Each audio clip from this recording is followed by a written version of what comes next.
The Christmas Eve, when everything finally broke open in my family, did not begin with anger. It started the way quiet disasters often do, with soft music, warm lights, and a hope I should have let die a long time ago. Snow was falling in slow, heavy flakes as I helped my 7-year-old daughter Lily out of our truck and onto my parents' front steps in Evergreen. The mountain air stung my cheeks, sharp enough to wake me from every comforting lie I had told myself on the drive up from Lakewood. I kept telling Lily that family is supposed to be together on Christmas, even if I was not sure I believed it anymore. We stepped onto the porch, the soft crunch of snow under our boots. Through the windows, I could already hear laughter and the clinking of glasses. My parents knew how to host a gathering. They always had. They were experts at creating the illusion of a loving family, even as they treated me like a shadow they wished would disappear. Somewhere in the middle of that walk to the front door, I found myself thinking about all of you who listen to stories like mine. If you are here with me now, I would honestly love to know what you are doing while you listen. It helps me picture the people who share these moments with me, especially on stories as heavy as this one. I pushed open the door without knocking. That was the rule for holidays. No matter how strained things were, the warmth hit us instantly, along with the smell of honey-baked ham and pine. Kids ran through the foyer in matching sweaters. Aunts clustered near the kitchen island, topping off glasses of wine. The speakers were playing an old Bing Crosby album, gentle and nostalgic. My mom appeared from the dining room, smiling in that bright, deliberate way she did when she wanted everyone to think she was gracious. Her blonde hair was perfectly curled, sweater pressed, lipstick flawless. She looked at me once, then at Lily a second longer, just long enough for me to see her expression flicker into something tighter, smaller, colder. "You made it," she said, her tone sugared but thin. "Traffic from Lakewood is awful tonight." It was fine. I helped Lily slip out of her coat. She murmured a soft hello, and my mom responded with a nod, then turned away before the greeting even finished leaving my daughter's lips. It was so quick and practiced that Lily hardly noticed, but I did. I always did. We moved into the great room, where the main event of the evening was unfolding.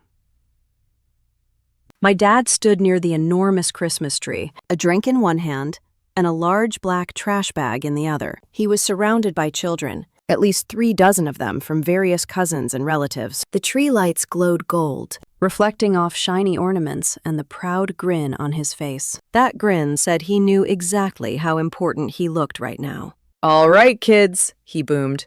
"Who is ready for presents?" Squeals filled the room. One by one, he pulled gifts from the bag, each wrapped in bright red or silver paper. He called out names with theatrical delight, tossing jokes over his shoulder to the adults, who drank it like they always did. A brand new doll for Sweet Harper, a science kit for little Jack, a big stuffed reindeer for Emma. Look at all my wonderful grandchildren. He soaked in their cheers as if they were proof that he was the greatest, father and grandfather in all of Colorado. Lily tightened her grip on my hand. Her eyes were wide, hopeful. She loved Christmas more than anything. She had made a small drawing for my parents, a family portrait with crooked little smiles, tucked safely in my purse. She did not care about fancy gifts. She just wanted to belong. I watched the way my brother Noah stood off to the side, shoulders tense, his wife Maria looking at the floor. My younger sister Laura perched on the edge of the sofa, laughing too loudly at something her husband said, her eyes darting toward me and then away. Everyone pretended this was normal, this performance of a perfect family, but I had spent years learning to read the quiet shame hiding behind their faces.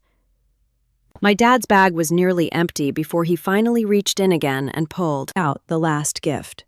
A small, silver-wrapped box. The room softened into an expectant hush.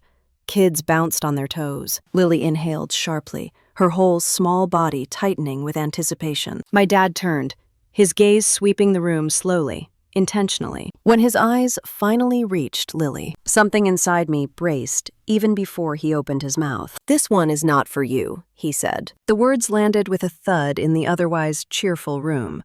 I felt Lily freeze beside me. My dad cleared his throat and spoke louder, making sure every adult in that room heard him clearly. "Only good kids get presents. Your bastard child can get out." I did not hear the music anymore. I did not hear the laughter that suddenly stopped, or the clink of someone setting a glass down too hard. I only heard the soft, wounded sound my daughter made as her face crumpled. She tried to swallow the sob, pressing her lips together the way she did when she was trying to be brave. But she was 7 years old. The tears spilled out anyway. My mom stood near the dining room doorway, arms crossed, watching like this scene was none of her business. Some relatives looked away. Some whispered. A few children stared at Lily with open curiosity. No one spoke up. Something in me, something that had been stretched thin for years, finally snapped clean. I crouched down, holding Lily by the shoulders, forcing myself not to look anywhere but at her. Not at the man who had just humiliated her. Not at the mother who had let it happen. Not at the family who always stayed silent. "We are leaving, sweetheart," I said softly. "Right now." I stood up, lifted my chin, and spoke loud enough for the whole room to hear. "All right then. Goodbye." I did not yell. I did not cry. Every word was steady, controlled, like I had been waiting my whole life to finally say them. No one stopped us as we walked out. A few relatives murmured, "Kara, wait," or "I am sure he did not mean it." But none of them stepped forward. They stayed where they were, held in place by the tradition of pretending things were fine. Outside, the cold air wrapped around us. Lily sobbed into my coat, her little hands clutching the fabric. I kissed her hair, rocking her gently, whispering it is okay, even though it was not okay at all. I should have driven away. I should have just taken her home and shut the door on all of it forever. But another thought rose inside me, quiet and sharp. I had spent years building something of my own, something no one in that house had ever believed I could build. A business with crews, contracts, clients, and reputation. And sitting in my Denver office was a blueprint for a full home renovation. For my parents, a project worth $3.2 million, scheduled to begin in just a few weeks. My gift to the parents who had never believed in me. No more gifts. Still holding Lily close, I reached for my phone with my free hand. My project manager answered on the second ring. "Kara." He sounded surprised. "Everything all right?" I kept my eyes on the warm, glowing windows of the house behind me. "Cancel the evergreen renovation," I said. "The full project, and I need someone here in 15 minutes. Bring the cancellation paperwork." A pause. Then he exhaled. "The entire thing is a $3.2 million contract. I know exactly what it is. Can you do it?" "I can. I will send a supervisor right now. Thank you." I hung up and breathed out slowly, feeling a strange calm settle in my chest. Lily lifted her head. "Are we going home now, Mom?" "Soon, sweetheart." I brushed her hair back gently. "First, I have to give Grandpa his Christmas present." She did not understand, but she trusted me. She nodded and climbed into the back seat of the car, hugging her stuffed bear, while I kept the heater running. 15 minutes later, a white truck pulled into the driveway, headlights cutting through the falling snow. One of my site supervisors stepped out, clipboard tucked under his arm, breath puffing in the cold. "You ready?" he asked quietly. "I am." We walked back to the front door. I opened it without knocking. Conversation stopped mid-sentence. My mom stiffened. My dad glared like my very presence offended him. I stepped fully inside and faced him. "Before I leave, here is your gift tonight, Dad." My supervisor stepped beside me, clearing his throat. "We need to confirm cancellation of the evergreen renovation contract. The full home improvement plan, valued at approximately $3.2 million. Do you, Kara Whitmore, formally cancel this contract?" Silence fell so hard, it felt physical. My dad went pale. My mom swayed where she stood. A few cousins gasped softly. "Yes," I said, never taking my eyes off my dad. "I confirm the cancellation." My supervisor nodded, had me sign, then closed his clipboard with a crisp snap. The room seemed to shrink around my parents, their faces stunned, their guests whispering behind their hands. Without another word, I turned and walked out again, back into the cold, back toward my daughter waiting in the car. Behind me, I heard voices rising in confusion, panic, embarrassment. But ahead of me was the first clean breath I had taken in years. And that was how Christmas ended. Lily was already asleep by the time I buckled her into the back seat. The soft glow from the dashboard lights made her face look even smaller than it already was, her eyelashes still damp from tears. I pulled out of my parents' driveway without looking back, the snow falling heavier now, thick flakes swirling in the headlights like pieces of the night drifting down to cover everything we were leaving behind. The road from Evergreen down toward Lakewood twisted along the mountains, and the silence inside the car felt almost holy. My hands were steady on the wheel, but inside my chest, something churned in slow circles, a mix of fury and heartbreak, and the strange calm that had pushed me through the last half hour. Halfway down the mountain, Lily stirred and mumbled for her bear before settling again. I reached back with one hand and tucked the blanket around her. My daughter, my beautiful girl, is already exhausted from holding herself together.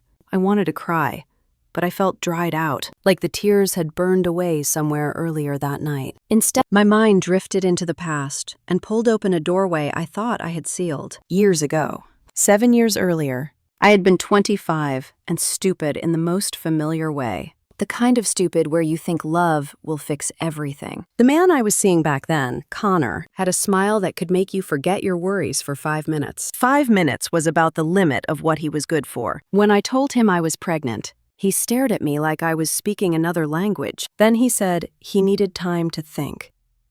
Time turned into silence. Silence turned into a message that he was moving to Arizona with a woman he had been seeing behind my back. He said he hoped there were no hard feelings and that he wished me well. My parents did not even offer silence.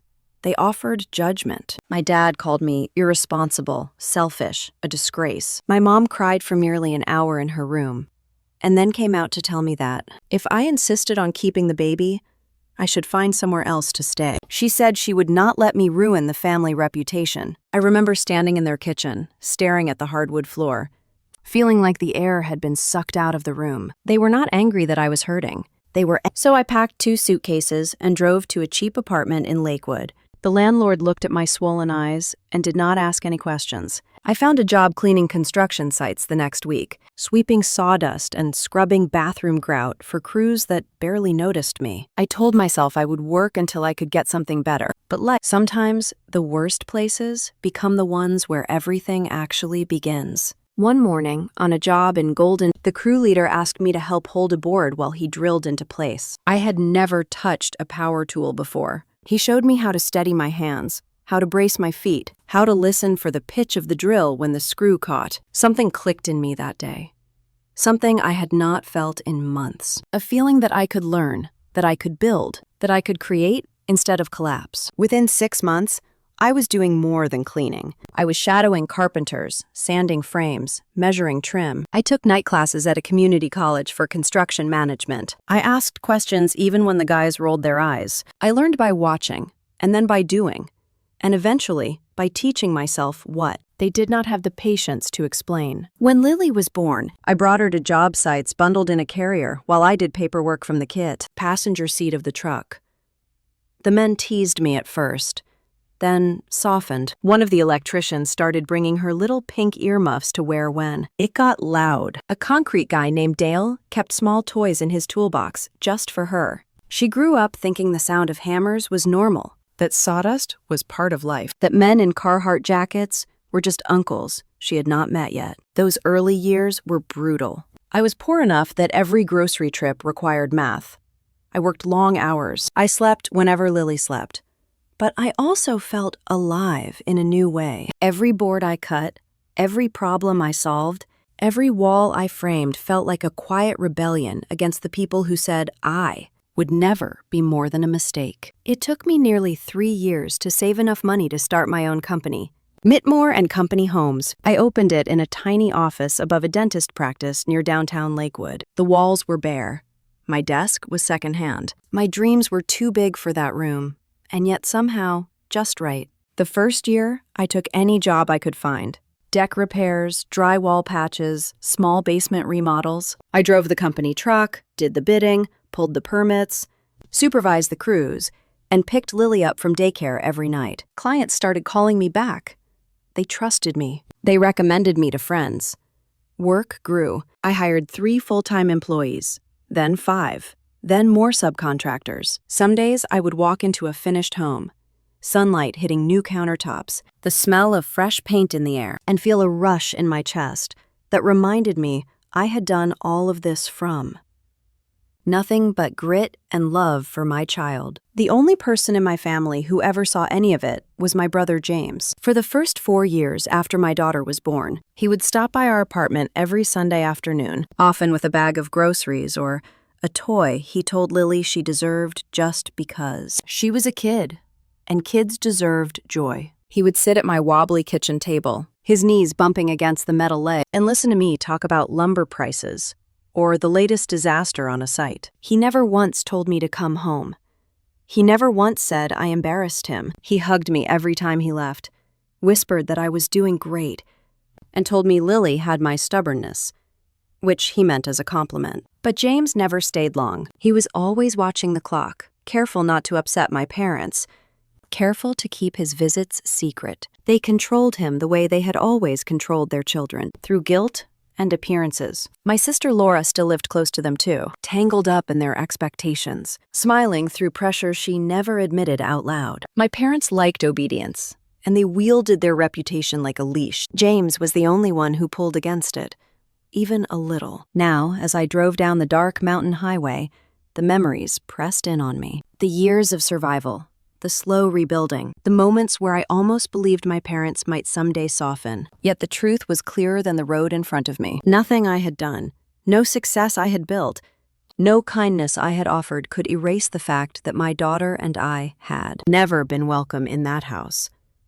I glanced at Lily in the rearview mirror. She slept peacefully now, her hands curled around her bear, her face relaxed. I wondered what this night would become in her memory. Children forget the details, but remember the hurt. I prayed mine would heal before hers settled too deep. As the city lights of Lakewood appeared in the distance, a heaviness settled in my stomach. I knew walking away from my family was the right thing, yet I also knew it was only the beginning.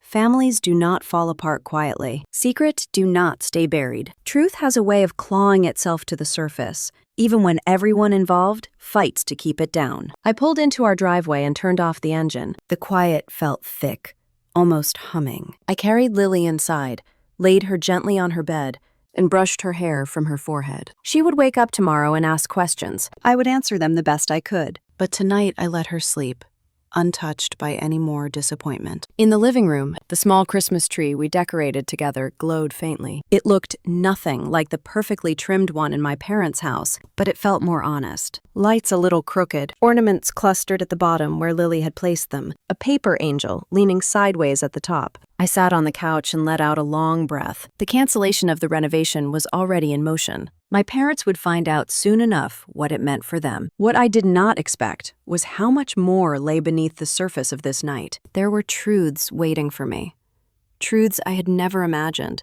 Truths that would shatter what little I thought I knew about my family. I leaned back against the cushion, the room quiet except for the ticking of the heater. I had a feeling that Christmas was only the beginning of something much bigger, and whether I liked it or not, the unraveling had already started. I sat there in the quiet of my living room, the soft glow of the Christmas lights reflecting off the window, feeling the weight of everything pressing down on me. I knew something bigger was unfolding, something I could not yet see the shape of, but it was already moving toward me. I must have drifted half asleep on the couch, because the next thing I remembered was the vibration of my phone on the coffee table. Morning light was just starting to creep through the blinds. I blinked a few times, picked up the phone, and saw a message from Maria, my sister-in-law. It was early, earlier than she ever texted, and there were 3 short words that made my stomach drop. It is everywhere. I sat up straighter.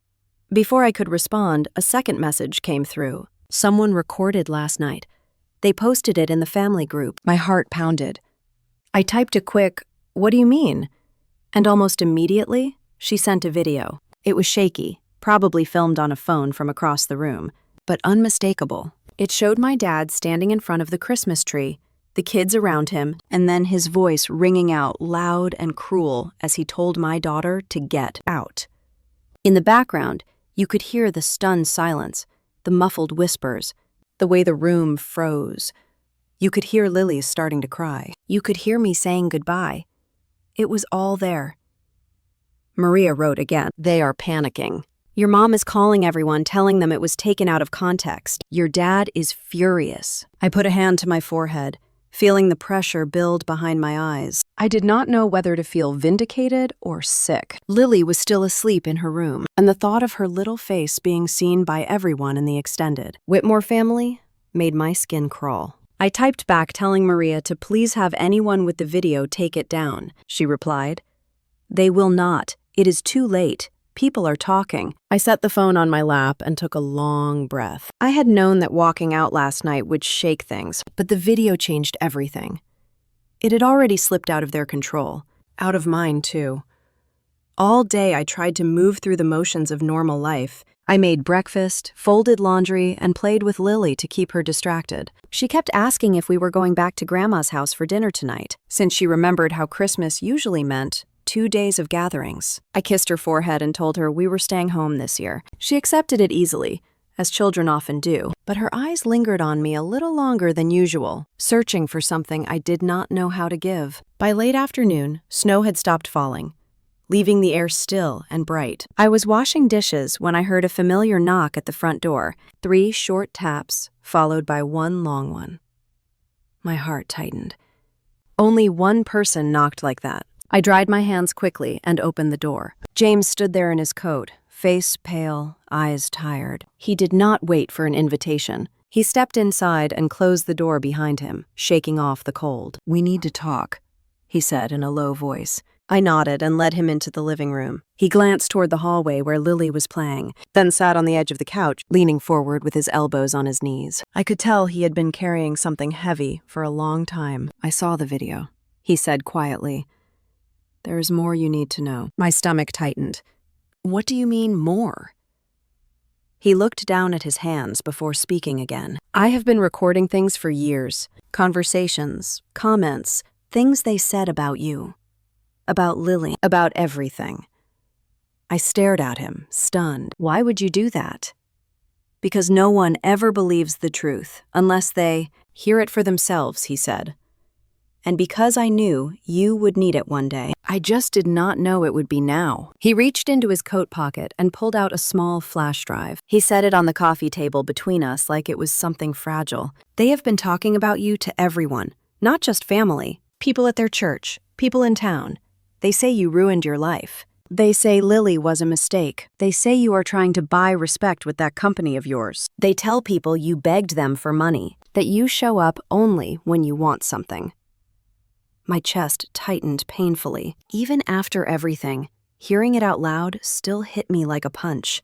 "They have been doing it for years," he continued. "They never let anyone forget it. Every time someone praised you, they corrected them.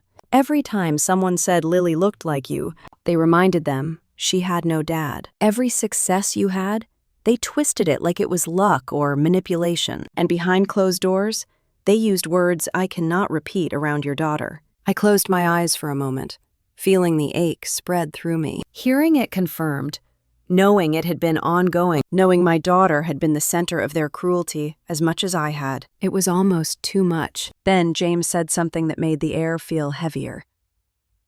"That is not all. Maria has been falling apart under the pressure. They tell her what to think, what to say, how to raise the boys, how she should act, and if she slips even a little, they accuse her of turning Noah against them. She is afraid all the time." I shook my head slowly. I had known my family was controlling. I had lived under that weight myself, but I had not realized how far it spread. James rubbed his forehead. "And Laura, she has been pretending everything is fine. But Mom and Dad are running her life. They tell her which friends to avoid, what marriage should look like, even when she should start trying for a baby. She is trapped. She will never admit it, but she is scared." Something cold settled into my stomach. The web was bigger than I realized. I had escaped it, but the others were still tangled inside. I looked at James and whispered, "Why are you telling me all of this now?" "Because last night changed everything," he said.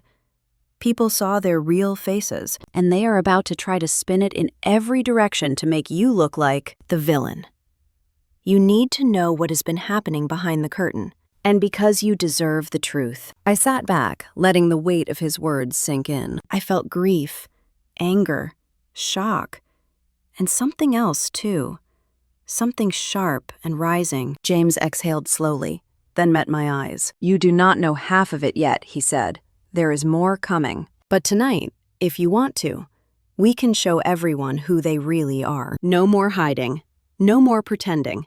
I stared at him, my heart pounding, knowing something was shifting between us. Between all of us. The path was clearing, and I had a choice to make. Then he said softly, "Tonight, let us show them the truth." And I knew the next step had already begun. "Tonight, let us show them the truth," James had said. And the way he looked at me told me he was done standing on the sidelines. For a long moment, we just sat there in my living room, the two of us surrounded by the glow of the little Christmas tree and the soft sounds of Lily humming to herself in her bedroom down the hall. My heart was pounding, but my mind felt strangely clear. The girl who used to bend and twist herself for our parents' approval was gone. All that was left was a woman who had finally had enough. James rubbed his hands together as if he was warming them, even though the house was not cold. "Mom and Dad are already moving," he said, his voice low. "Maria just texted me. They invited half the family back up to Evergreen tonight. They are calling it a little dessert and coffee together. Basically a damage control session." Of course they were. I could almost hear my mom rehearsing her lines. Robert misspoke. Kara misunderstood. Everyone is overreacting. That is not what he meant. They would do anything to protect the story, not the people. I exhaled slowly. "I am not going back there to argue, James. I said my goodbye." He nodded. "I know. I am not asking you to go there to argue. I am asking you to go there to listen, to hear what they are saying, to see how far this has gone, and, if you are ready, to stop letting them own the narrative." My phone buzzed on the coffee table. It was a message from Maria this time. She wrote that my parents were telling everyone there had been a misunderstanding, that my dad had only been talking about good behavior in general, and I had overreacted. She said Mom was already telling people I had embarrassed them for years, that I only showed up when I wanted to show off or ask for help, that I stormed out like a child and canceled the renovation out of spite. I swallowed hard. None of it surprised me, but seeing the words still stung. Then Maria added something else. "Lily left her backpack here last night. It is still by the coat rack. Her homework and her tablet are inside." I closed my eyes for a second.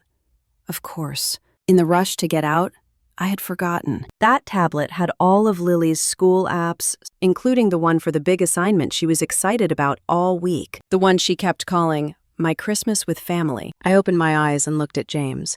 "She left her things there," I said. "Her tablet, her backpack. We need to go anyway." James nodded once. "Then let us not sneak around anymore.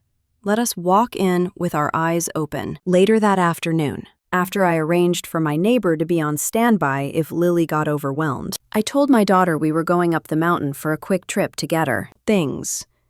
She grabbed my hand and asked in a small voice if Grandpa would be there. I told her yes, but that this time I would not let anyone talk to her the way he had before. I meant it with everything in me. James drove, his old Subaru humming up the winding road as snowbanks glowed white against the dark pines. Maria sat in the front seat, staring out the window, her hands clenched together in her lap. I sat in the back with Lily, who was unusually quiet, tracing little shapes on the fogged glass with her fingertip. When we pulled into my parents' driveway, I could see extra cars lined up along the street. The house looked like a Christmas card again, all warm light and wreaths and the big lit tree in the window. From inside, I heard voices, laughter that sounded a little too loud, like people trying to convince themselves they were having a nice time. We walked up to the door together. James did not bother knocking. He turned the knob and stepped inside. The smell of coffee and cinnamon hit us, along with the layered sound of multiple conversations. In the great room, my dad stood near the fireplace, addressing a cluster of relatives. A plate of untouched cookies sat on the coffee table. My mom stood next to him, nodding along, a fixed smile on her face. Some of the older aunts leaned in, clearly ready to hear an explanation that would smooth everything over and let them go back to believing what they wanted to believe. My dad's voice carried through the room. Sometimes emotions run high on holidays, he was saying. Kara has always been a little dramatic. It was a simple comment about behaving well, and she turned it into something it was not. We love all our grandchildren. We have always tried to help her. You all know that. One of my uncles murmured something about misunderstanding. Another aunt said she was sure I would calm down. My mom quickly added that I had always had a habit of making everything about me, myself, especially when I did not get the attention I wanted. She said that they had been patient for many years while I made, in her words, question choices. I stood by the foyer, hidden from their view by the corner of the wall. My fists curled at my sides. My ears burned. James looked over his shoulder at me, his jaw tight. It got worse. My mom went on, saying that I had used Lily to gain sympathy, that I played the single mom card whenever it was convenient. She told them I had come to them more than once begging for money, which was a flat-out lie. She said they had done their best to keep giving me chances, but that I always threw it back in their faces. One of my dad's friends, a man who knew him from the country club, asked about the video. My dad laughed, a short, dismissive sound. Someone filmed a moment out of context, he said. You know how it is these days. People love drama. I was joking about kids needing to behave. I never called my granddaughter anything cruel. Kara twisted it because she is still angry about that boy leaving her with a baby. She has always wanted to blame us for that. My teeth clenched so hard my jaw hurt. James put a hand on my arm, grounding me. "Where is Lily?" I whispered. Maria frowned and looked around. "She was with us in the car," she said. "She must have wandered off."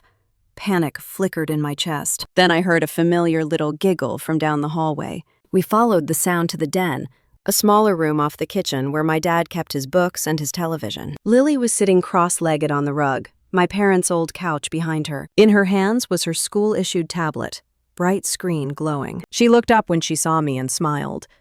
"Mom," she said, "you are just in time. I am working on my project."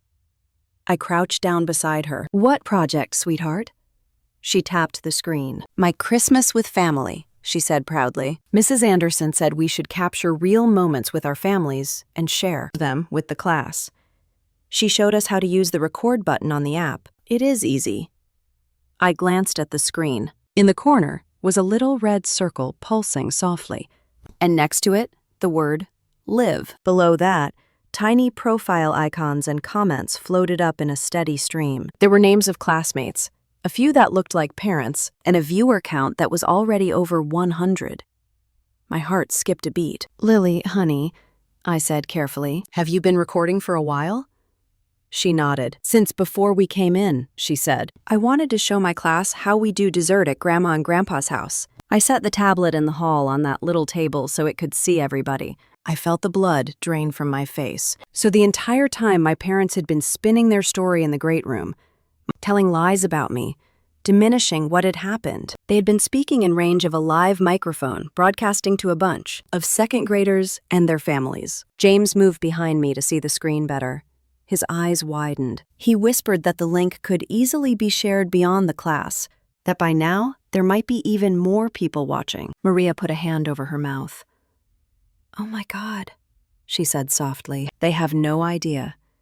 For a moment, a wild, hysterical laugh bubbled up in me. I pushed it down. Instead, I reached out and gently picked up the tablet, angling it so I could see what the last comments said. Some of the kids were typing things like, "Lily's grandpa sounds mean," or, "My mom says that is not nice." A few adult names I recognized from the school email list had posted that they were concerned and would be following up.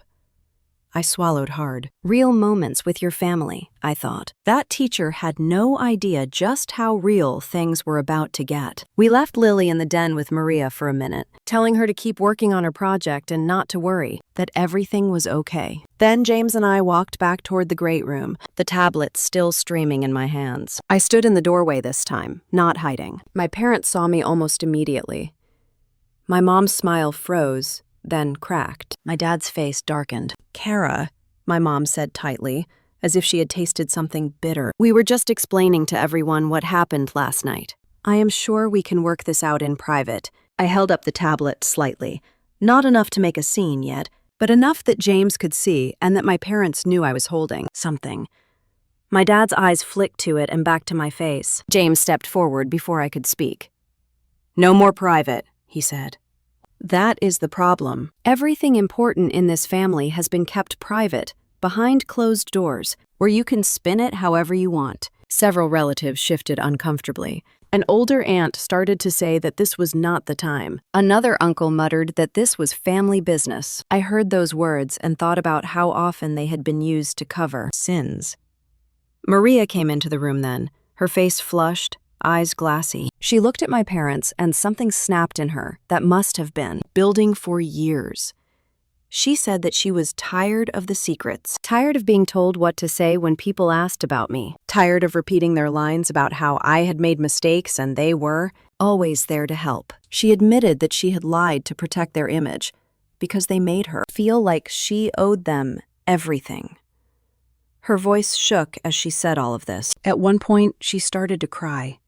Real sobs that rocked her shoulders. She said that living under my parents' expectations was like being on a stage, all the time. Never allowed to drop character. Laura, who had been sitting stiffly in a corner armchair, suddenly covered her face with her hands. I saw her shoulders start to shake. When she looked up again, her mascara was smudged, and the cheerfulness she wore like armor was gone. She said that Mom had told her for months that if she ever left her husband, everyone in their church would think she was selfish, that she had failed, that they would side with him. She admitted that she and her husband had been living apart for almost half a year. But she kept coming to these gatherings, pretending everything was perfect, because she was terrified of the fallout. My mom tried to interrupt, denying, deflecting, but her voice was thinner now. My dad scolded Laura for airing personal matters in front of extended family. He said they should all sit down and talk calmly, instead of attacking him in his own home. It was chaos. Voices layered on top of each other. Years of resentment finally spilling out. In the middle of the noise, Lily had wandered in from the den, drawn by the raised voices. She still held her tablet, the screen pointed vaguely toward the room, the little red live indicators still glowing. She stood there for a second, taking everything in with those big, serious eyes. Then she walked straight up to my mom, tugged on the sleeve of her sweater, and asked in a small, clear voice that somehow cut through all the shouting, "Why do you hate me?" The question hung in the air like smoke from a blown-out candle. Every adult in the room froze. My mom's mouth opened, then closed again, her face draining of color as she stared at the small girl who had just cracked her world open in front of relatives, friends, and more than 100 silent viewers on Lily's school app. Lily looked up at her with those wide brown eyes that never seemed to hold anything but sincerity. She repeated it softly. "Did I do something bad?" My mom stumbled back a step, her hand reaching for the arm of a chair. I could see panic rising through her like ink spreading in water. My dad's posture stiffened, his jaw locking as if bracing for impact. I stepped closer to Lily, but I did not touch her yet. I wanted to see what my mom would choose at this moment. Truth, or the curated version of it she had spent years polishing. She inhaled sharply. "Lily," she said, forcing a brittle smile, "you misunderstood. Grandma does not hate you, sweetheart. Sometimes grown-ups say things that sound harsher than they really are." Lily blinked. "But you called me an embarrassment last night. And Grandpa said only good kids get presents. And you did not give me one." A tremor went through the room. A few relatives exchanged glances. Someone coughed. My mom looked around desperately, searching for support. But even the most loyal aunts seemed uneasy. My dad stepped forward, trying to regain control. "That is enough," he snapped. Children mishear things. Lily is confused. James barked out a humorless laugh. Confused. "Dad, are you sure you want to go with that?" My dad turned on him. "Not one more word, James. You are adding fuel to something that should never have happened in the first place." But James walked right past him, toward the television mounted above the fireplace. His shoulders were squared, and for the first time in my life, I realized just how done he really was. He picked up the remote from the mantel. If we are going to talk about misunderstanding, then everyone should hear the whole story, not just the version you two spoon-feed them. My mom shot forward. "James, Do not you dare touch that television. He ignored her, clicked a button, and the screen lit up. The first audio file cued automatically. A familiar voice filled the room. My mom's voice, clear and unmistakable, from what sounded like a luncheon or small gathering. Honestly, I do not know why Kara keeps trying. She is always looking for pity. She made her choices, and now she wants the whole world to pay for them. Gaps rippled through the room. My mom's hands flew to her mouth. Another clip followed this one. My dad's voice, from what sounded like a Benny-time barbecue. That kid of hers is wild. You never know how children from those situations turn out. Kara expects us to pretend everything is normal. It is embarrassing. A murmur spread among the relatives. Someone whispered that they had heard something similar before, but did not believe it. Clip after clip rolled on. My mom is calling me irresponsible. My dad told a friend at the golf course that I used men for help. Both of them agreed that they should distance themselves so my reputation would not stain the family name. And worst of all, a recording where they spoke about Lily. My mom's voice, cool and dismissive. We do not bring her to events. People will ask questions. It is better this way, my father answered. Easier for everyone. My stomach twisted. I heard Lily inhale sharply beside me. When I turned, her little face was flushed and trembling, her hands gripping her tablet tightly. The live stream had not stopped for a single second. In the corner of Lily's tablet, the viewer count began to jump. 120. 180. 250. I watched it climb with surreal disbelief. 287. Then 300. Then higher. The comment section streamed upward rapidly. Some kids were typing shocked faces, parents posting things like, "I am watching and this is not okay." Then another name popped up. I blinked hard. It was her teacher. "Mrs. Anderson is watching the stream," I whispered. I saw her comment appear. "Lily, sweetheart, you are very brave. Please stay safe. I am here." Something inside me broke and hardened at the same time. My daughter was not alone. People were seeing the truth. A whole audience was witnessing what we had lived with in silence for years. My mom lunged toward Lily suddenly, reaching for the tablet. "Turn that thing off right now," she shouted. "You have no right to broadcast private matters. This is a family business." Lily stumbled back, nearly losing her grip. I stepped between them instantly, my voice low and sharp. "Do not touch her." My dad slammed his fist on the dining table. "Turn off the live stream, Kara, right now. You are humiliating us. You are destroying this family." I slowly lifted my chin and met his furious stare. I felt something steady and cold settle inside me, like steel forming at the center of my chest. "I am not destroying anything, Dad. You did that yourselves." He looked stunned, as if no one in his life had ever spoken to him that way. James stepped to my side. Maria and Laura, too. Even a few cousins silently shifted closer, forming a line behind me without saying a word. The room was different now. It felt like the walls had widened, letting air flow freely after being sealed for too long. Lily's voice came trembling from behind my leg. "Grandpa, why am I not good enough?" My dad flinched. My mom opened her mouth, but no words came out. The live stream viewer count jumped again.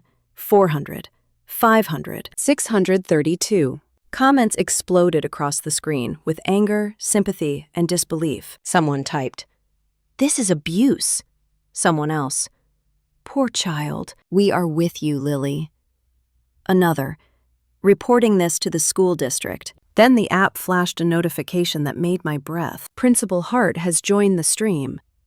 I felt dizzy. The principal. Watching all of this, the great room suddenly seemed fuller than it already was. Views began rising in confusion. Relatives asked what all these messages were. Someone asked if Lily's tablet was connected to social media. Another person muttered that lawyers would need to be involved. My dad pointed at me, red-faced and shaking. "Turn off that live stream, Kara. This is enough. You are tearing this family apart. You are bashing your mother and me in front of strangers. You should be ashamed." I stepped forward until I stood directly in front of him. "I am not ashamed," I said quietly. "I did nothing wrong. I protected my child. You are the ones who said those things. Not me, Not Lily, not James. You want to hide the truth because you cannot stand seeing the reflection of yourselves. His mouth opened and closed again, fury twisting his features. The front window suddenly glowed with white light, soft at first, then brighter, flickering. People in the room turned to look. Outside, in the driveway, headlights swung in a slow arc. Then another set. Then a large vehicle pulled up. James stepped toward the window and parted the curtains. His expression tightened. "Reporters," he said quietly. Everyone froze. I heard tires crunching on snow, doors opening, distant voices calling out, cameras clicking. Someone must have shared the live stream link. Someone must have recognized the last name, Whitmore. Someone must have contacted the local news. Because the press had arrived.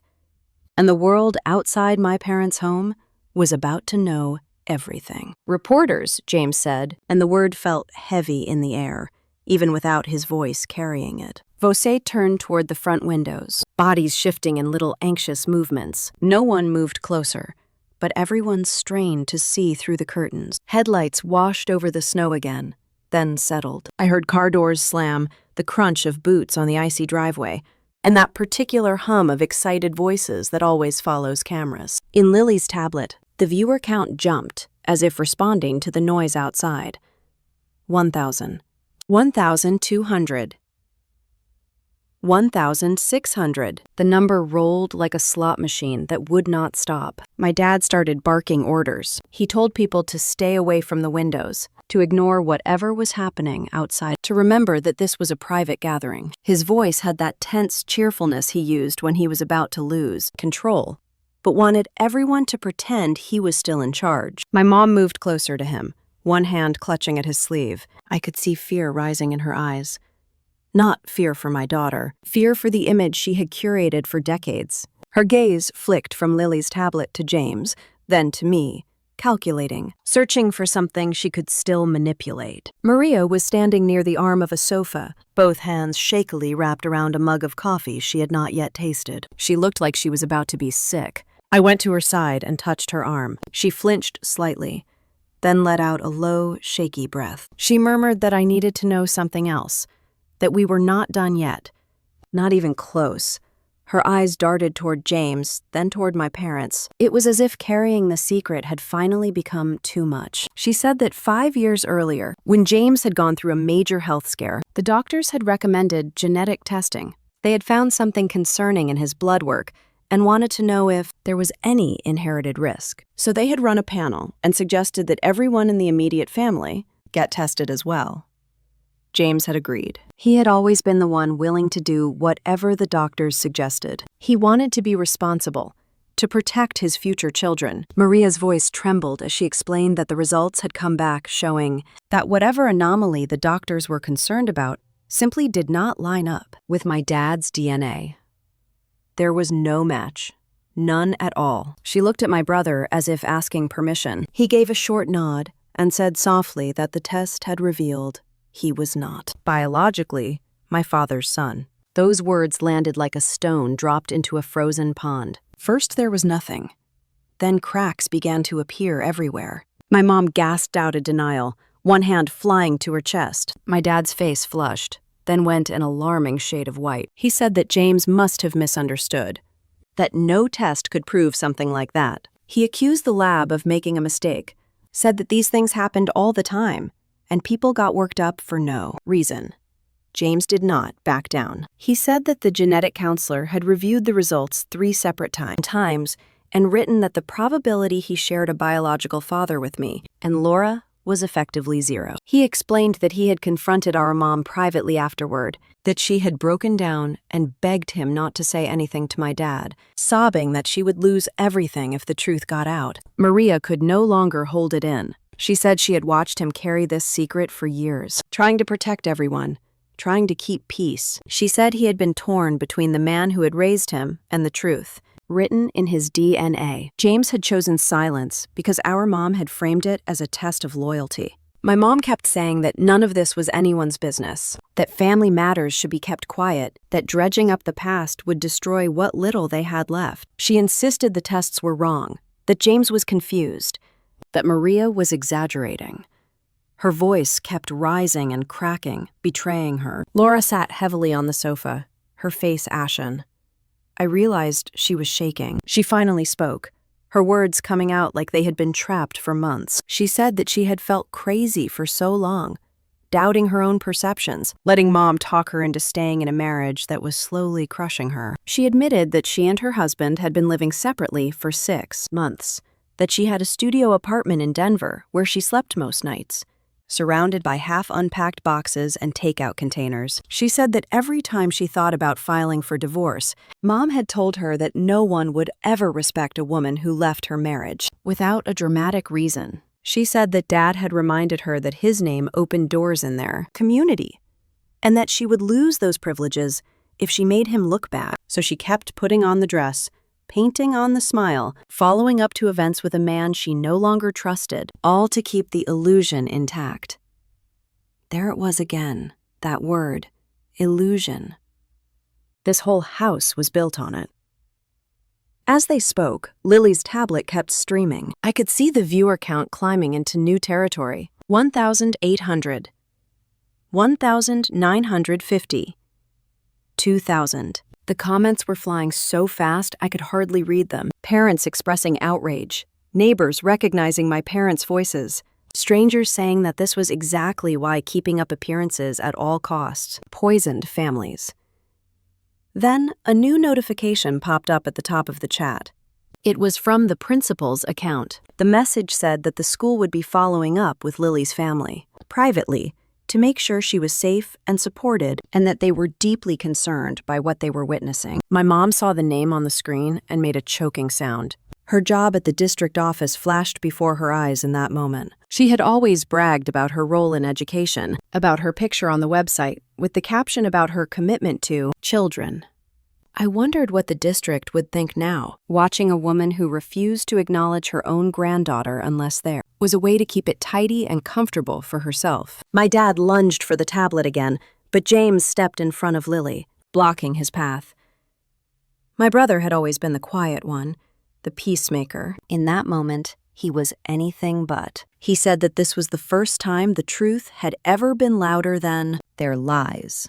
He told my dad that trying to silence everyone now would only prove what the chaotic recordings had already shown. My dad shouted that James was being ungrateful, that he had given him everything. James said calmly that my dad had given him a roof and a last name, but never once gave him unconditional love without strings. He said that discovering he was not biologically related had hurt, but not as much as realizing that my dad cared more about his reputation than him, any of his children's actual lives. The room crackled with tension. I could feel the past and present colliding in that space, the stories we had all told ourselves finally dissolving in the light. In the middle of it all, my phone buzzed in my pocket. I pulled it out and saw a name that made my throat tighten for a different reason. Tom Patterson. Tom had been my mentor since those early days when I was still sweeping sawdust on job sites. He owned a large lumber supply business in Boulder and had taken a chance on me when no one else in the industry took a young, single-mom contractor seriously. He had become something like family, the good kind. James and Maria called him one of the few grown-ups they trusted around Lily. I stepped to the side and answered, keeping my voice low. Tom asked if I was safe. I told him that I was, that Lily was with me, that things were messy but under control. He said that he and his wife had been watching the live stream since one of their employees texted them the link. His voice was slow, heavy with both anger and compassion. He told me that he had no words for how proud he was that I stood up for myself, daughter. Then his tone hardened. He said that in all his years in business, he had never seen such blatant cruelty from people who pretended to be pillars of their community. He reminded me that my parents had held an account with his company for over 30 years, and that he had always tried to treat them fairly out of respect for me. Then he said something that sent a ripple through my sense of what would come next.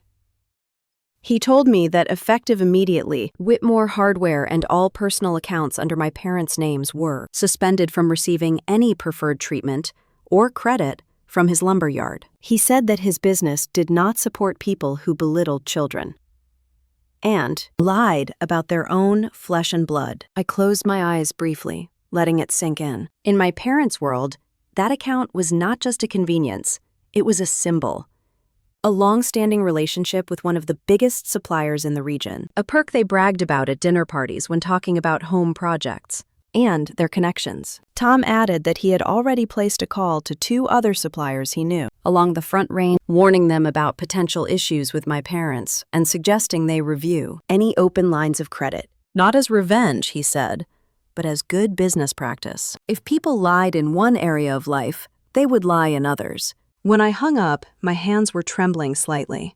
Not from fear, from the realization that my parents' actions were finally carrying consequences outside the family walls. My dad noticed my expression and demanded to know who had called. I told him it was Tom. I told him that the lumber account he had taken for granted for 3 decades was gone. My mom made a strangled sound. My dad sputtered that Tom had no right, that he would call him and straighten it out. He said that long-term relationships meant something. He said Tom would listen to reason. I met his eyes and told him that the reason looked different when you were watching a child be shamed in front of hundreds of people. I reminded him that loyalty was not owed, it was earned. And the argument swelled again. Some relatives tried to calm things. Some slipped quietly toward the door, not wanting to be part of the spectacle any longer. Others hovered, unable to tear themselves away from a lifetime of secrets unraveling in real time. Lily stood close to me, her tablet still in her hands, the red live indicator glowing like a tiny, steady heartbeat in the corner of the screen. The viewer count held over 2,000 now, a wave of watching eyes that no one in that room had invited, but all of us had, somehow called forth. My parents, yet now, in the harshest light they had ever faced, the true shape of our family was showing. It was not pretty. It was not neat, but for the first time, it was honest. And deep inside, I could feel that this was only the surface. The secrets of their generation, the choices they had made long before we were born, were starting to tremble loose.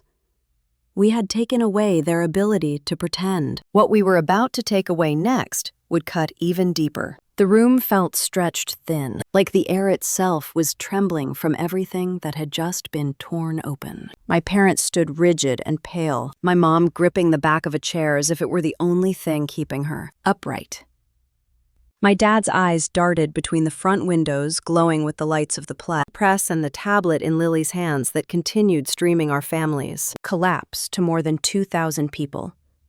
I could feel the shift in the room. People had stopped trying to pretend. The illusion was gone.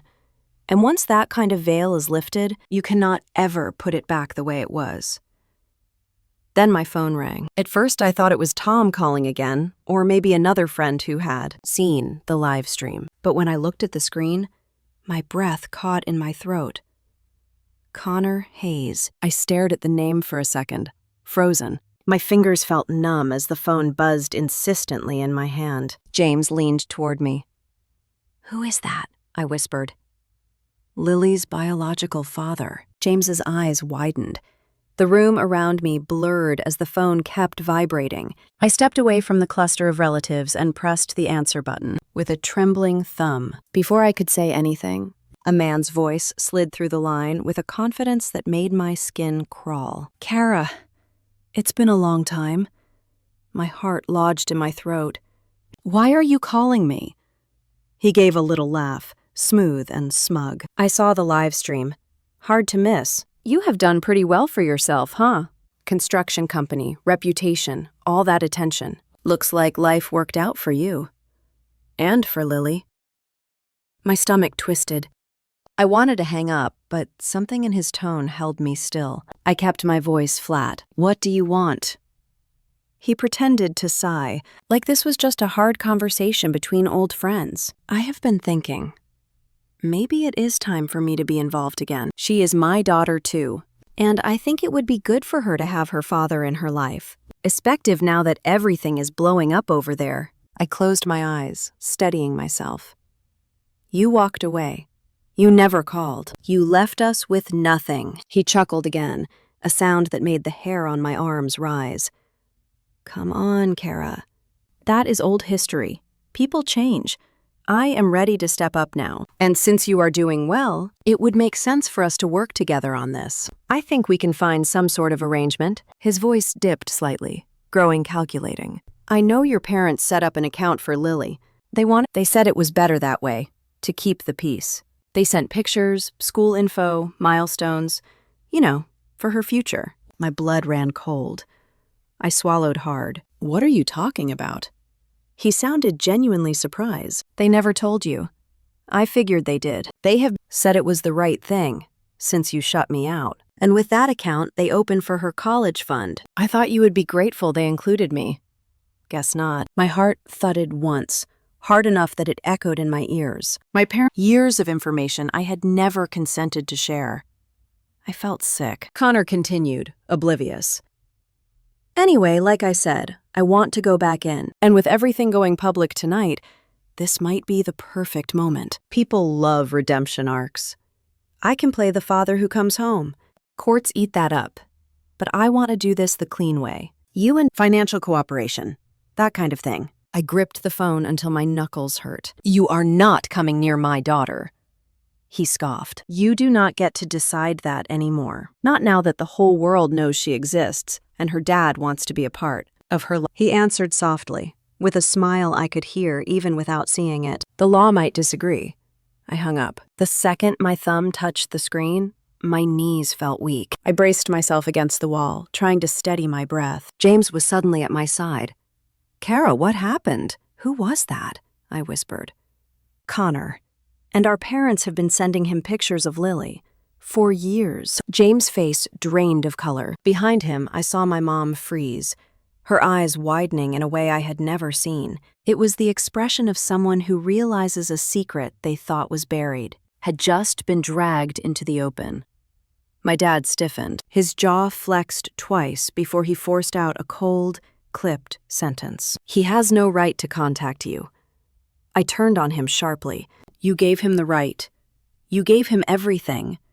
You gave him my daughter. My words cut through the room like a blade. The relatives fell silent, watching the confrontation unfold. Lily's tablet continued streaming the moment to thousands more. Laura covered her mouth. Maria's eyes filled with tears. James shook his head slowly, disbelief etched across his face. My mom stammered. We were trying to help. We thought he might step up if he had updates. We wanted Lily to have a normal life someday. Normal. I almost laughed, but the sound in my throat was broken. You gave my daughter's information to a man who abandoned us, and you did it behind my back. My dad barked that it was their responsibility to fix the mistake I made. Those words echoed in my ears, cold and sharp. Before I could respond, the front door swung open so abruptly that everyone jumped. A tall figure stepped inside, brushing snow off his coat. It was Bradley Hunter, my cousin, the one who had become a lawyer and loved telling everyone he handled complicated family disputes and high-profile mediations. He looked around the room, eyes alert, lips tight. He saw me and immediately started walking toward me with a folder in hand. I felt my stomach drop. Bradley, what are you doing here?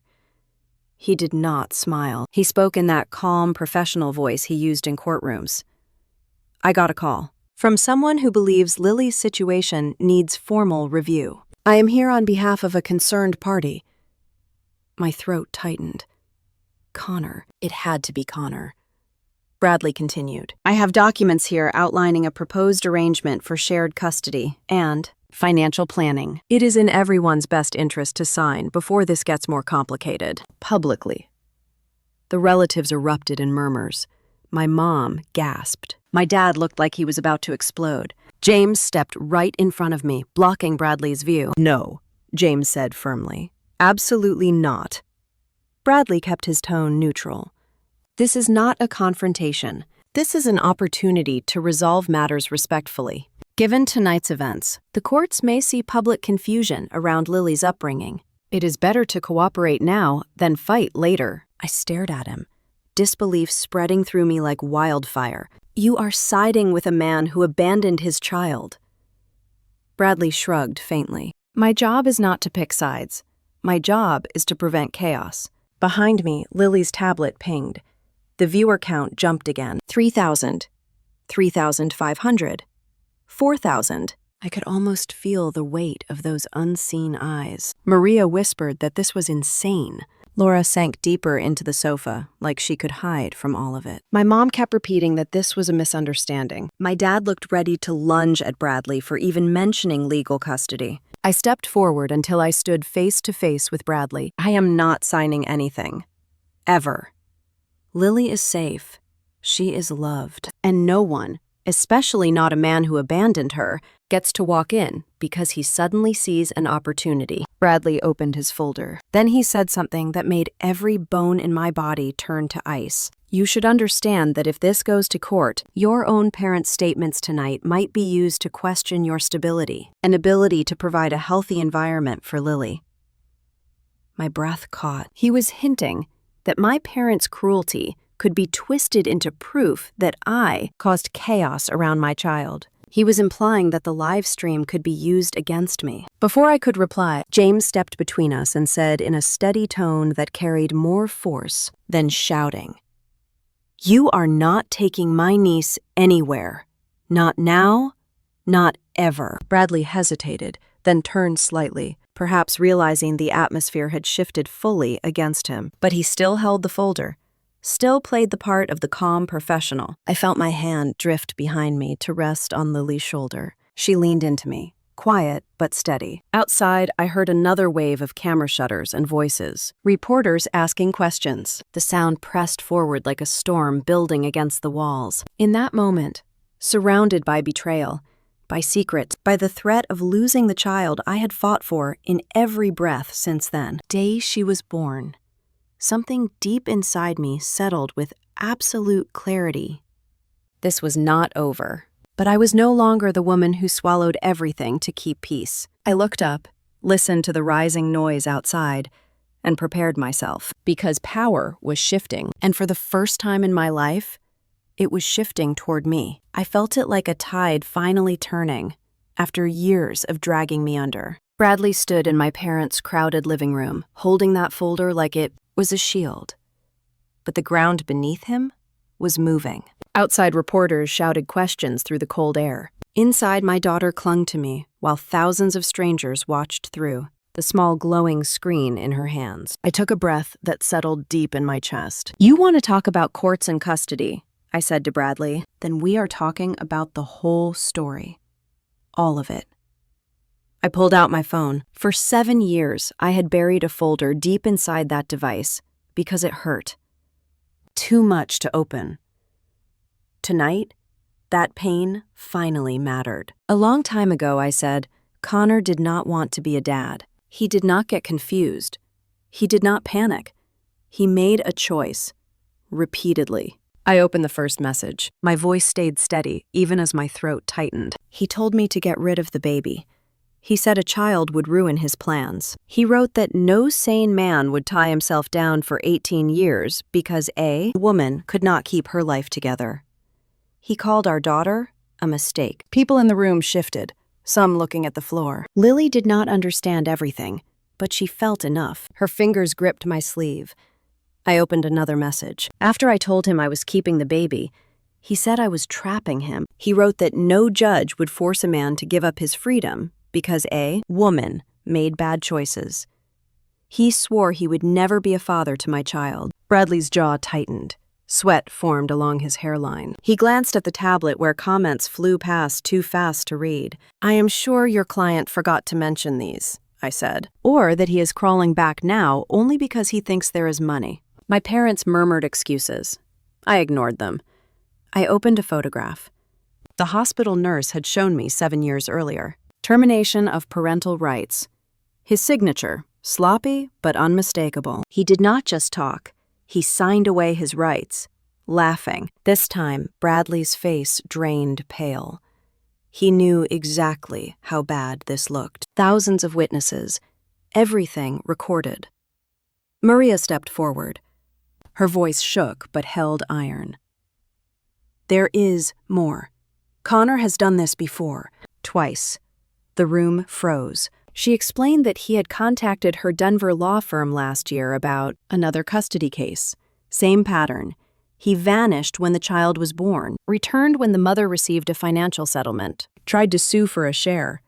The firm declined after seeing his history. Then she said there was another case before that in Nevada, another mother. Another attempt to use fatherhood as leverage. He bragged in emails that he knew how to turn kids into lifetime insurance. People gasped. Someone whispered the word predator. Maria looked at Bradley. And you came in here representing him. Did you bother to ask anything? Bradley's composure cracked. He saw a comment scroll across the live stream. I am sending this to the state bar. And another. That lawyer is in serious trouble. He cleared his throat weakly. I was unaware of those previous matters. If true, everything will need to be reconsidered. He reached for his folder, but James stepped in front of him. Not yet. There is something else. Maria pulled a flash drive from her bag. When Connor came to our firm, she said, we dug into the hospital records. He told us he was there the night Lily was born, that Kara shut him out. We requested security footage. She walked to the television and plugged in the drive. The screen flickered. A grainy hallway appeared. The timestamp matched Lily's birthday, a little after midnight. There he was, a younger Connor, stumbling down the corridor with another man, cups in hand, laughing, shoving each other like this was a bar crawl. They stopped at the nursery window. Connor pressed his face to the glass like it was a joke. Then a nurse walked up with paperwork. He glanced at the page, did not read a word, pulled out a pen, and signed with a sweeping, drunken flourish. His friend applauded. Connor nearly dropped the pen and laughed like it was hilarious. He handed the clipboard back, bowed dramatically, and staggered toward the elevator. Maria paused the footage and zoomed in on the paperwork. Even blurred, the words were clear enough. Relinquishment of parental rights. His signature. The date. A sick murmur rippled through the room. Someone whispered that it was disgusting. Someone else said they never believed my parents were praising that man for leaving. My mom clutched the chair. My dad's face turned an alarming red. On Lily's tablet, the viewer count surged. 5,000, 6,000, nearly 7,000. Comments rolled like waves. No court will accept him. Take this to authorities. Protect that child. Bradley looked like he was shrinking in real time. He stared at the folder in his hands like it might burst into flames. I said quietly, "This is your client. This is the man you thought deserved shared custody. This is the man my parents have been feeding information to for years." Bradley opened his mouth, but nothing convincing came out. He knew the damage was done. Then the slam of a car door outside cut through the air. Another door, heavy footsteps, voices. Not reporters this time. A sharp knock echoed through the hallway. Everyone fell silent. James opened the door. 2 officers stood on the porch, breath visible in the cold. Patrol car lights flashing red and blue across the snow. In the evening, one said, polite but firm, "We need to speak with Robert and Elaine Whitmore." My mom jerked upright. My dad froze like a cornered animal. The officer continued, "We are following up on several calls placed in the last hour, and on information forwarded from the fraud division downtown. We have questions regarding possible financial irregularities tied to business, accounts, and family trusts." He stepped inside when James moved aside. The second officer followed, calmly surveying the stunned relatives, the paused hospital footage on the screen, the tablet in Lily's small hands still glowing with a live audience. For a moment, all anyone heard was the distant, muffled sound of reporters and the hum of the thermostat. Then the officer repeated himself, voice steady and unmistakable. "Robert and Elaine Whitmore, we need to talk." The officers stood in the doorway saying they needed to speak with Robert. Elaine Whitmore.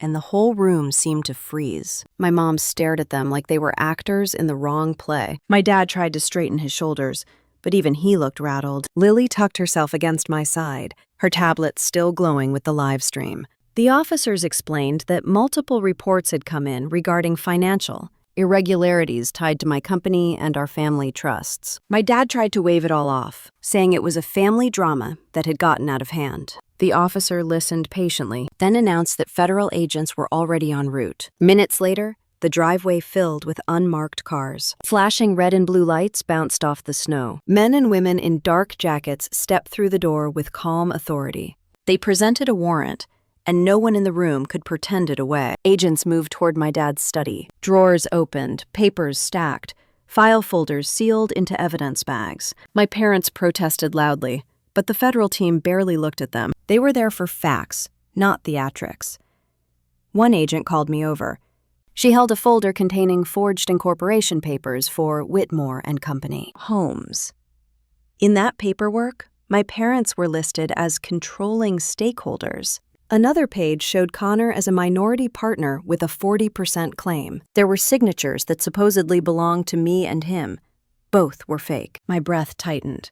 I told the agent I had never signed anything like that. She nodded and placed the folder into a sealed bag. Then she reached for another stack. The next document hit even harder. A contingency that stated if anything happened to me, every share I owned would pass to my parents, and they would then transfer 40% to Connor as part of an agreement. It was a blueprint for removing me from my own life. The agent looked at me with a gravity that made my skin prickle. She said that the combination of forged documents, Connor's known history, and my parents' attempts to place him in my company created a highly concerning pattern. Another agent called out from the safe. They had located ledgers connected to the estate account of my grandmother, Margita. The entries showed repeated withdrawals labeled home improvement and investment opportunities. The agent said calmly that the legal beneficiary listed on the account was not Robert or Elaine.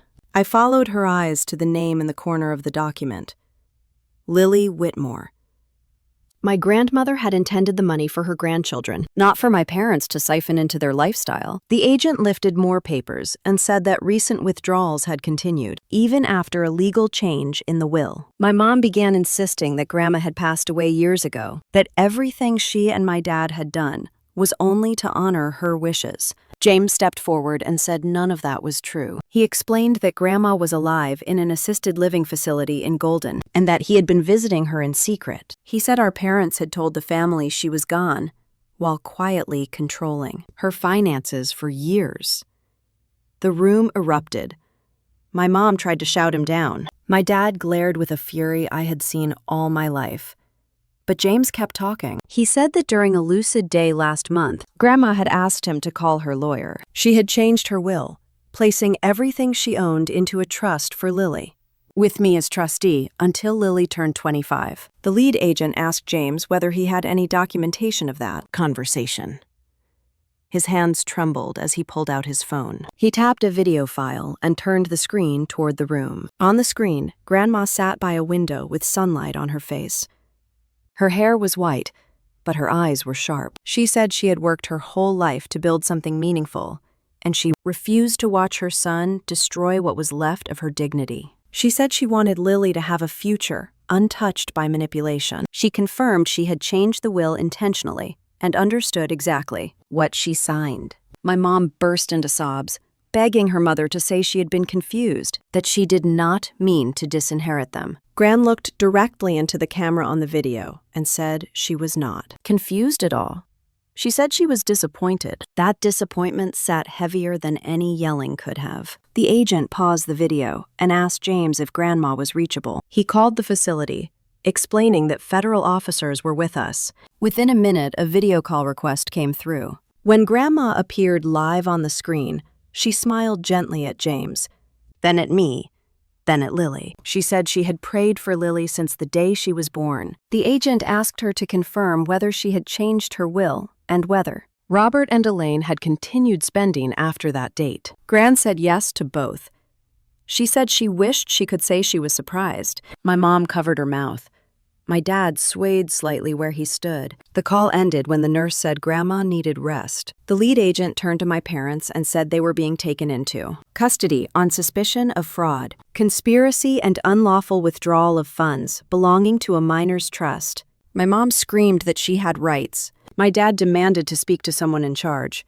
The agents did not argue. They simply stepped forward. The clicking of the handcuffs sounded impossibly loud in the crowded room. Watching them be cuffed should have felt triumphant. Instead, it felt like a chapter that had needed to close a long time ago, finally slamming shut. Lily pressed into me, and I wrapped an arm around her shoulders. Outside, reporters shouted as the door opened, and agents escorted my parents into the cold night. The lights flashed across the walls again, then disappeared when the door closed. Inside, the house felt hollow, as if their absence had pulled the air out of the room. James rubbed a hand over his face. Maria stood silently beside him. Laura sank onto the edge of a chair, trembling. Lily looked up at me with wide eyes. She asked if it was over now. Her voice was barely above a whisper. I knelt down and held her close. I told her yes. We were done with secrets. We were done with schemes. Whatever came next would be about rebuilding, not surviving. She leaned her forehead against mine. Her breath was warm and steady. I stood again and looked around the living room, at the remnants of a family image that had been polished for decades until it cracked under its own weight. For the first time, I felt the ground beneath me settle. A long, painful war had ended. There would be consequences to sort through, repairs to make, but the fight itself was finished. I pulled Lily into my arms and whispered that everything was going to be different now. She nodded and nestled against me, trusting me completely. And as I held her in that silent room, I felt something open in my chest that had been shut for years. A beginning. 6 months later, that beginning had turned into something solid, something warm, something that finally felt like home. I remember standing at the edge of the lot in Golden, looking up at the house rising from the land my grandmother had left behind. The framing had finished the week before, and the siding was going up. The air smelled like fresh lumber and wet earth. It felt fitting, like the ground itself was giving me permission to start my life again. Lily ran ahead of me across the gravel, her little boots crunching with each step. She stopped near what would become the front porch and spun around in a slow circle. She asked if this would really be ours. I told her yes.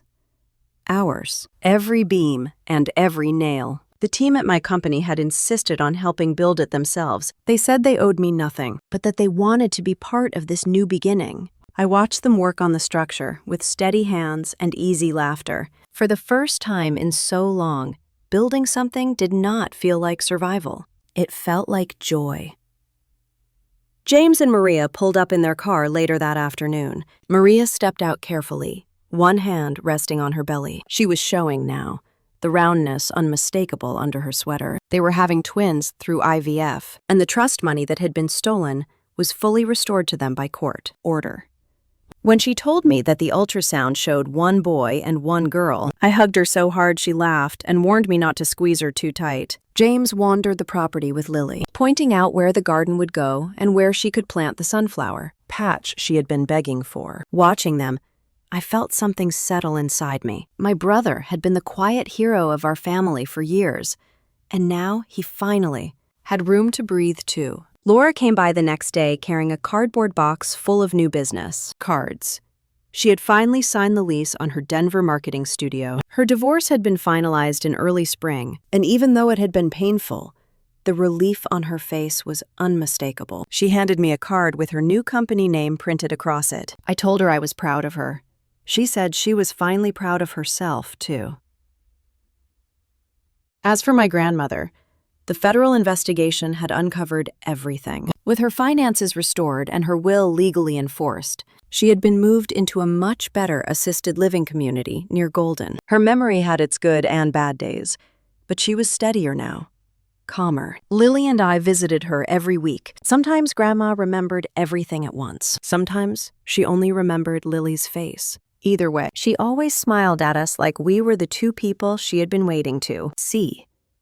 She once held my hand and whispered that truth always makes its way home. It might take longer than you want, she said, but it never forgets the road back. The City of Golden presented me with an award in early summer for our affordable housing initiative. They said my company had helped dozens of families find homes that matched their incomes. Standing at the ceremony with Lily beside me, I realized how far I had come from that Christmas night when I walked out of my parents' living room, with nothing but my daughter and the truth. The most meaningful moment, though, came later in the school year. Lily's class held a small writing showcase for the parents. I arrived expecting a simple presentation. Instead, Lily walked to the front of the room, holding a piece of paper with both hands. She cleared her throat and read her essay called The Family You Choose. She wrote about love that makes you brave. She wrote about people who show up when others walk away. She wrote about homes built from kindness, not blood. She wrote that sometimes your heart knows who your real family is before your head catches up. By the time she finished, several parents were wiping their eyes. I was one of them. After the showcase, I hugged her tight, and she laughed, embarrassed but happy. She asked if she did well. I told her she did more than good. She told the truth. Driving home that evening, the sky was turning pink over the foothills.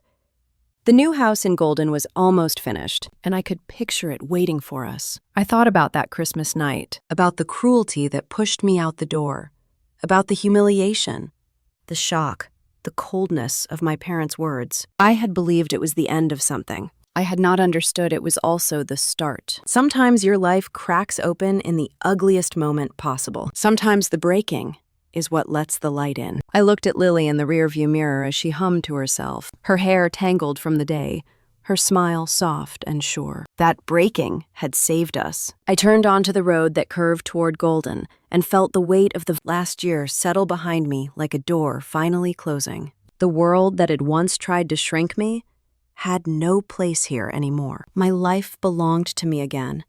My daughter's life was protected. My family, the real one, was growing stronger by the day. And now, as I end this story, I want to leave you with the same truth I learned standing in the ashes of my old life. If you have ever been told you were too much or not enough for your own family, remember that silence can be power and truth can be the loudest revenge. Tell me in the comments what integrity means to you and where you are listening from.